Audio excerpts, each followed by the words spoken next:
Este segundo domingo de Cuaresma nos invitan ahora a contemplar otra experiencia de Jesús. La semana pasada veíamos la experiencia de Jesús como siendo tentado en el desierto.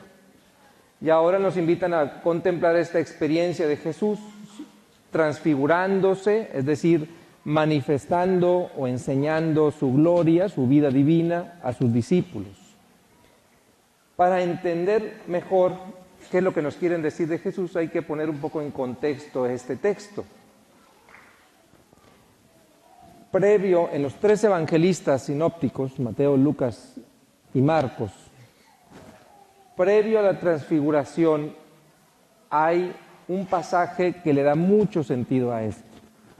Y es aquel pasaje donde Jesús les dice por primera vez que Él tiene que ir a Jerusalén, que en Jerusalén lo van a hacer sufrir y tiene que morir en la cruz. Y entonces cuando de esto Jesús les dice esto, iban encaminados a Jerusalén y dice, qué bueno que vamos a Jerusalén porque ahí el Hijo del Hombre va a sufrir, va a ser perseguido por los sumos sacerdotes y va a ser muerto. Y entonces, ¿alguien recuerda cuál fue la reacción de Pedro? Pedro se acercó a Jesús cuando le dijo eso y le dijo, Señor, si vas a Jerusalén y te van a matar, mejor vámonos a Galilea y allá todos te quieren.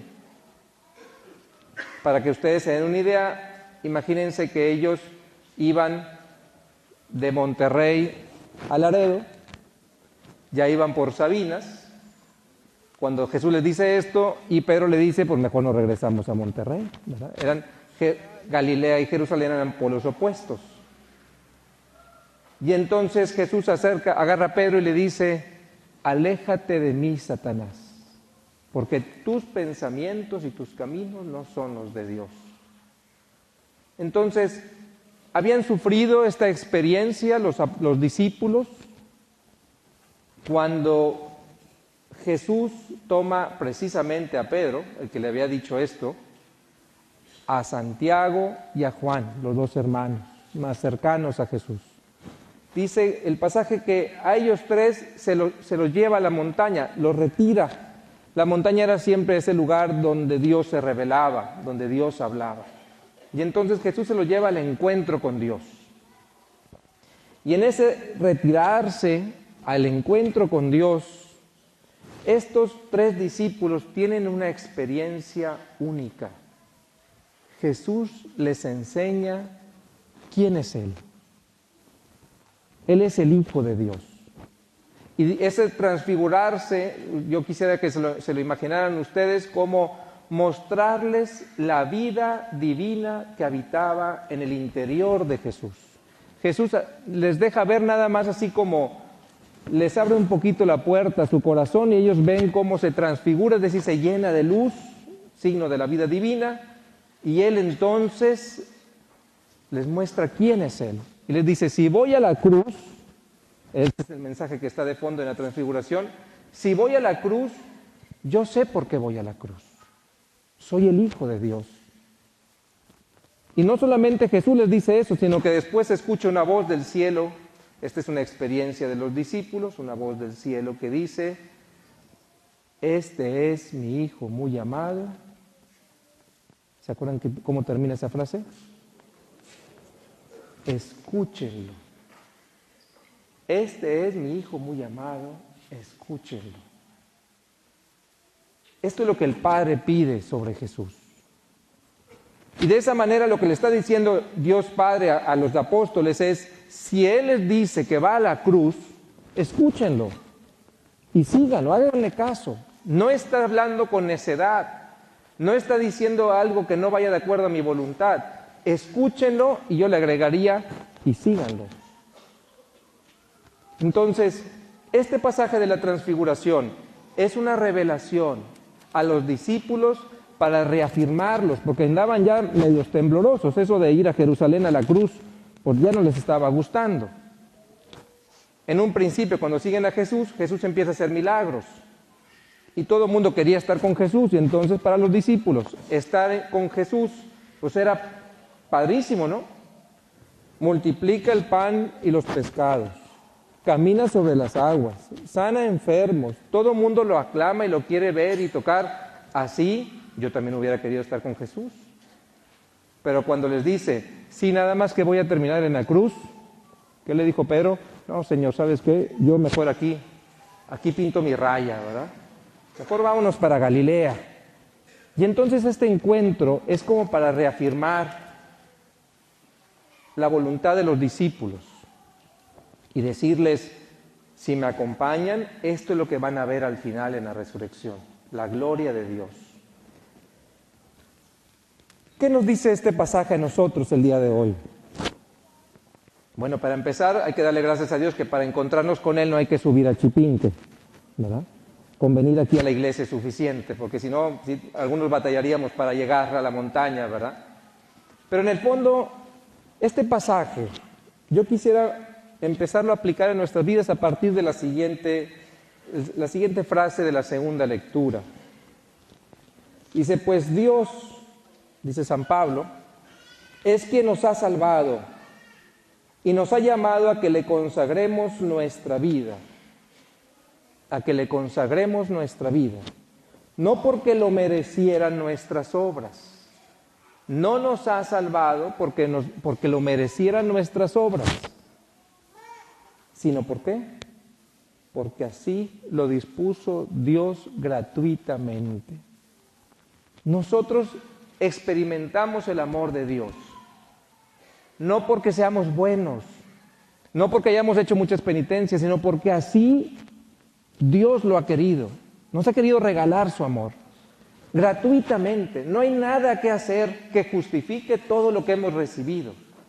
Sin embargo, vivir esto es muy agradable y es muy plenificante. Saber que yo soy amada o amado por Dios. ¿A quién no le gusta saber que Dios lo ama?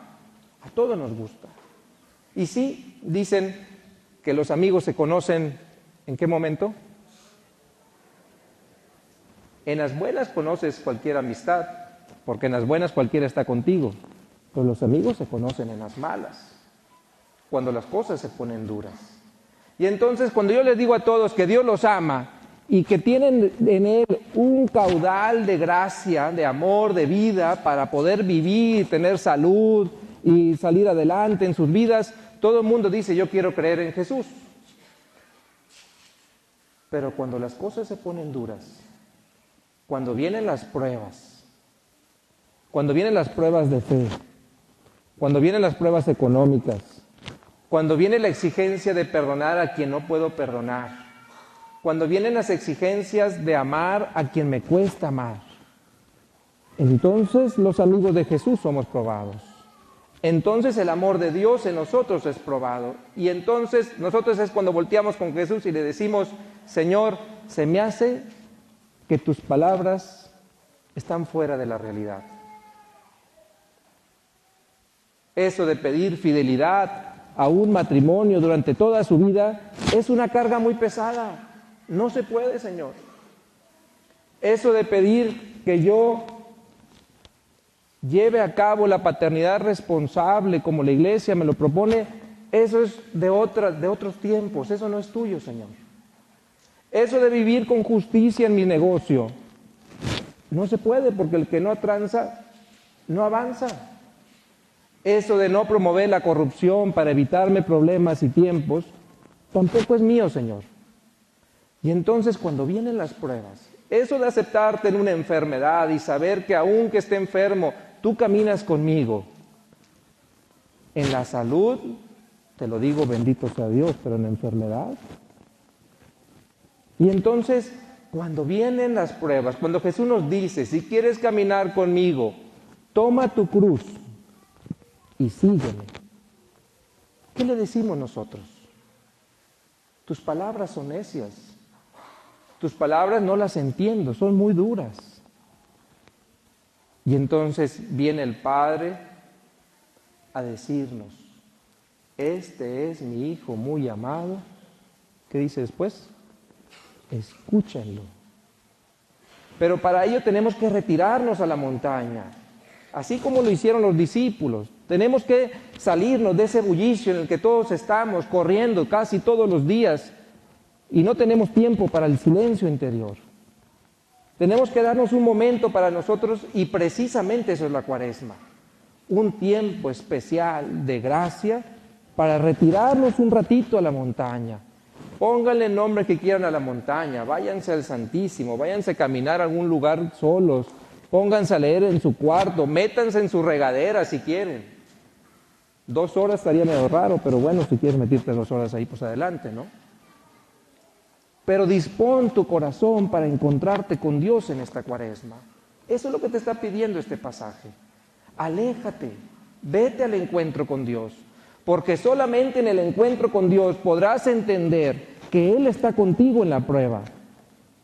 Porque solamente en el encuentro con Él podrás entender que la resurrección no es nada más un mito que hablan algunos, es una realidad. La vida de Dios está viva en nosotros. La Cuaresma, entonces, no es nada más un tiempo, digámoslo en sentido popular, de sacrificios y abstinencias. La Cuaresma es un encuentro con Dios. Y si no nos vamos a dar el tiempo de encontrarnos con Dios en este tiempo, que es un tiempo dispuesto por la Iglesia para hacerlo, ¿quién sabe si nos lo demos el resto del año? Alejarnos con Él, contemplar su vida divina en ti, porque ya no va a estar Jesús enfrente de ti. Ahora Jesús, ¿dónde está? En ti. Y donde se debe de transfigurar es en ti, y los transfigurados somos nosotros. Y en nosotros es donde irradia la gloria de Dios. Y tú me podrás decir, Padre, en mí, si yo soy una pecadora o un pecador, pues sí, no me preguntes por qué, pero sí quiso Dios. No porque seas buena, te ama, sino porque así lo dispuso gratuitamente. Y entonces retirarnos a la montaña, estar con Él, significa dejarnos transfigurar para que sea Él quien se manifieste. Cuando ustedes se unen en matrimonio,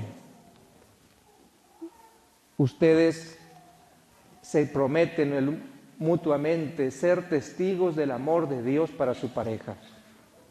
¿Ustedes creen que se puede eso sin Dios? Imposible. En lugar de transfigurarte en esa presencia de Cristo para tu pareja, te transfiguras en muchas otras cosas, ¿verdad?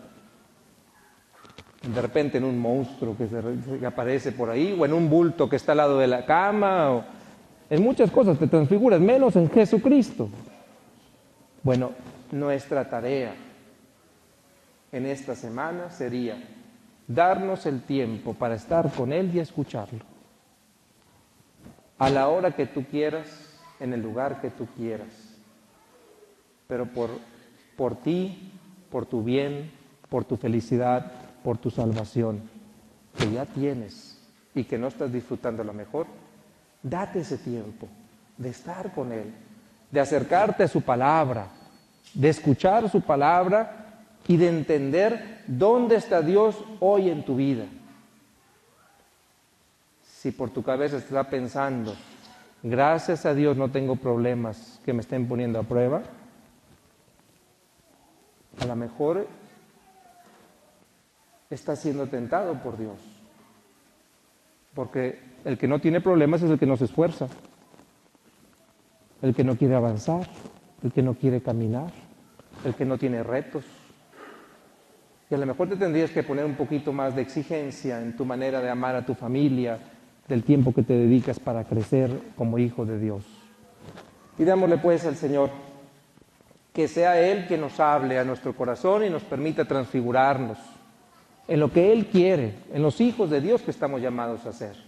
No dejemos esta responsabilidad solamente a Dios. Tenemos que darnos ese espacio para que Él se encuentre con nosotros y transfigure nuestros corazones.